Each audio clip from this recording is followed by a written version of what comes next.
ولا مستغرب ايه يا بنت الهبله اللي انت بتعمليه ده، وانا تحت المايه لمستها وكده. بقول له يا زميلي ما ينفعش ومش عارف ايه وبتاع، انت ترضى على اختك. قال لي يا عم ما تشغلش بالك وبتاع.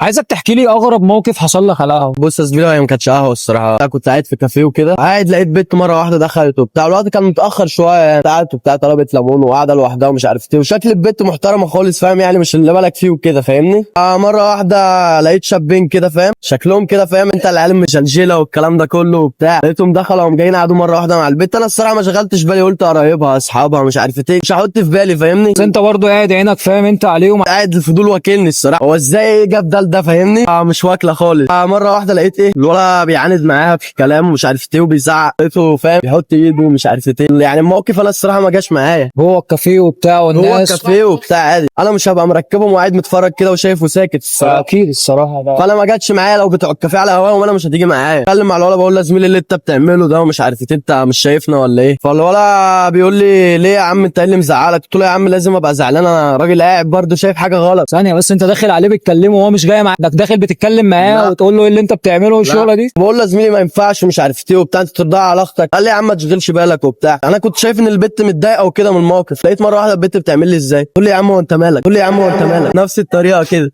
قلت لها انا مالي، انت داخل تعمل خير وداخل تسلكها من الشباب وفي الاخر تقول لك انت مالك. هي اصلا ما تعرفهمش بس هي جايه على هواها. قلت لها لا خلاص تمام، انت لو انتوا شايفين كده فانا على الدغري يا زميلي انت هتقعد باحترامك كده عشان مش تيجي معايا وبتاع. سمعتهم زباله الصراحه. انا اتصدمت من رد الفعل الصراحه. واحده تانية مثلا هتقول لك انا الحمد لله انا ما صدقت شاب كويس جه وهيطلعني فاهم من اللي يا انا فيه. زميلي هي كانت مبسوطه، هي كانت مبسوطه مع ان هي شكلها مش شكلهم اصلا. فدي اخره الرجوله والجدعنه يا جدعان. ما حدش يعمل فيها راجل جدع بعد كده، اللي يعمل فيها راجل جدع بعد كده هيحرج نفسه بنفسه. بس اقول لك على حاجه، انت دخلت صح، انت صح، ما جاش معاك اللي حصل انا فاهم. انا اتصرفت سليم فاهمني، عشان انا فعلا ما رضاش على اختي، فانا دخلت اتصرفت سليم. بص، هو ما فيش راجل جدع عامه هيقبل الموقف ده، وانت الصراحه الموقف ده انت رجوله قسما بالله.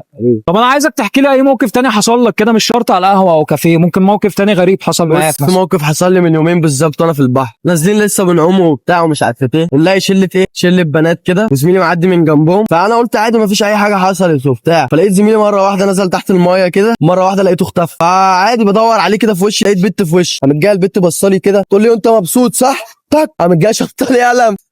انا عايز اقول لك شمطتني قلم. وانا مستغرب ايه يا بنت الهبله اللي انت بتعمليه ده، انا مش فاهم اي حاجه في اي حاجه. فلقيت زميلي طلع بقول له في ايه يا ابني انت عملت ايه؟ قال لي والله العظيم ما عملت حاجه. فالمهم انا الصراحه ما جاتش معايا وكده، كنت جاي ايه تعارك معاها ومع عيلتها. قلت لها عايز اشوف لك راجل ومش عارف ايه. فوق كل ده انا ما انا خلاص انا سالت زميلي قلت له انت أيوة عملت حاجه؟ قال لي لا. خلصنا يومنا وبتاع الدنيا جميله، قمت جاي مروح عادي مفيش موضوع. اول ما روحت فتحت التليفون لقيت صاحبي باعت لي مسج. تخيل باعت لي ايه؟ باعت لي اصل عادل انا